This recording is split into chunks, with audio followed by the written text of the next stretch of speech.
Continuing coverage in Hidalgo County, where the murder trial for a former hospice care center administrator is underway. Bereavement counseling after his wife Thelma passed away took the stand. Welcome back to Crime Mystic 8. Today, we will be talking about some suspicious deaths linked to the Clintons. More precisely, they are linked to the Clinton Foundation in Haiti. Let's dive right in. Monica Peterson. When talking about suspicious deaths linked to the Clintons, one cannot do so without mentioning Monica Peterson. It is a case that seemingly came out of nowhere and exploded all over Reddit, spreading further into the farthest recesses of the online world. Thousands of people believe that her death was not what it seemed, and that there was a cover-up involved in it all. Meanwhile, her official death report states her death as a suicide. The suspicious death of Monica Peterson was brought to light after a blog post written by the deceased was made public.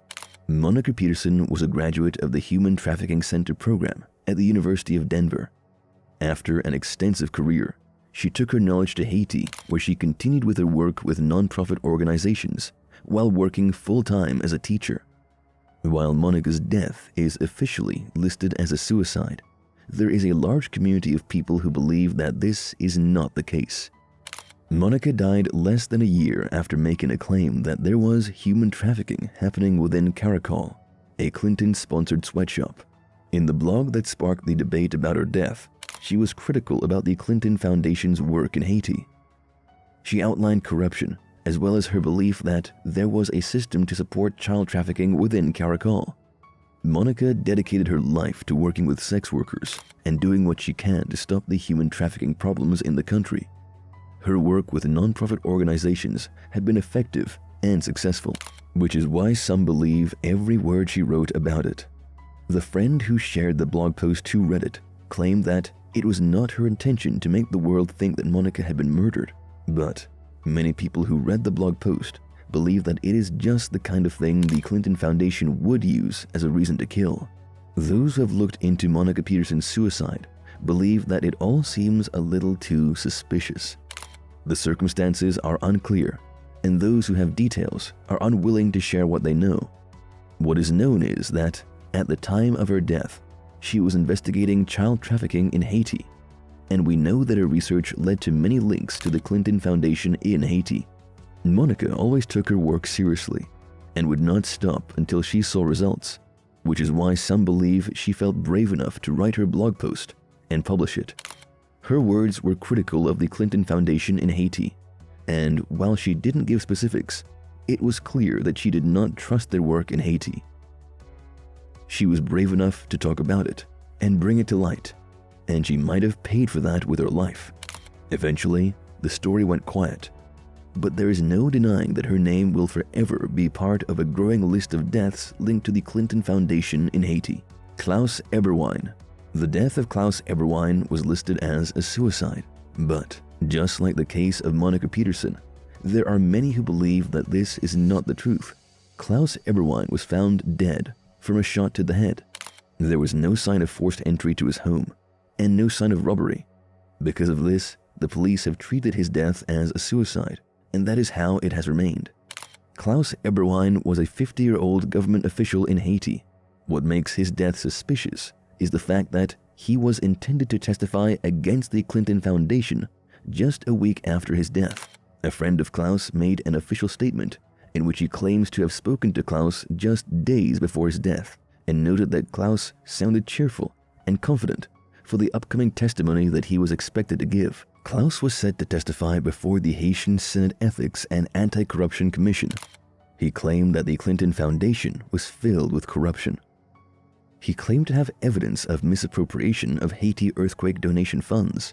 In fact, part of his claim is that billions of dollars had been funneled out to non-Haitian organizations. Other claims he made were that money that was meant as donations after the earthquake was being paid out to government officials and individuals. This is a huge claim and could crack open an entire conspiracy if he was to go forward with his testimony. A lot of people believe that the Clinton Foundation got to him first. Leading up to the trial, Eberwein had plenty to say about the Clinton Foundation in Haiti. He called them criminals, thieves, liars. and even went as far as to say that the Clinton Foundation in Haiti was a disgrace. While some people found his statements to be brave and honest, others felt that it was what ultimately led to his demise. While we might never know the truth, it does beg the question, why did Klaus Eberwein not wait until after his testimony to commit suicide? Anybody who knew him knew that the testimony was important to him, and that little would have stopped him from going forward with it. This is why most people believe that it is unlikely that Klaus Eberwein killed himself. Rather, they believe the truth to be significantly more sinister than that, claiming that the Clinton Foundation had something to do with his death. In life, Klaus Eberwein worked as the former Director General of the Social and Economic Assistance Fund.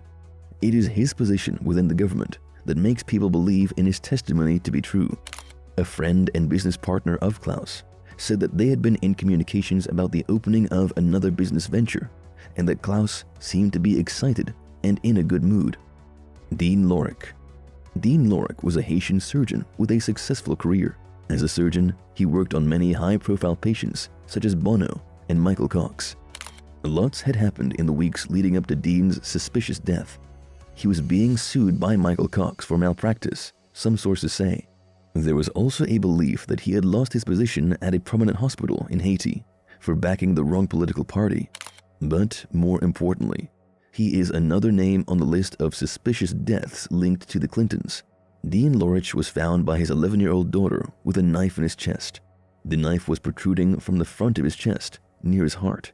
It is believed that he was still alive when first responders arrived at the scene, but that he died soon after. The death, just like others on the list, was listed as a suicide by the police. There are many on the internet who believe that it doesn't sound like a suicide to them. The police found no sign of a break-in or foul play. But most notably though, they also found no suicide note. Just like the others we have spoken about today, it was reported that Dean was in a good mood and in high spirits just days before his apparent suicide took place. This seems to be a common trend in the list we are presenting to you today. While some believe he killed himself for losing his position at the hospital, the most popular explanation is that he was killed for trying to speak out about corruption within the Clinton Foundation in Haiti. Dean Lorich had been on the ground during the Haitian earthquake, and he learned of discrepancies and inadequacies with the medical trauma care that was provided to the Haitian people by the Clinton Foundation in Haiti. At one point, Dean even referred to the Clinton Foundation as shameful, a comment that might have gotten him killed. We've spoken about Monica Peterson, Klaus Eberwein, and Dean Lorich. All three of those people died in an apparent suicide after threatening to expose illegal activity within the Clinton Foundation. One thing is desperately clear. Anybody who speaks out against the Clintons winds up dead.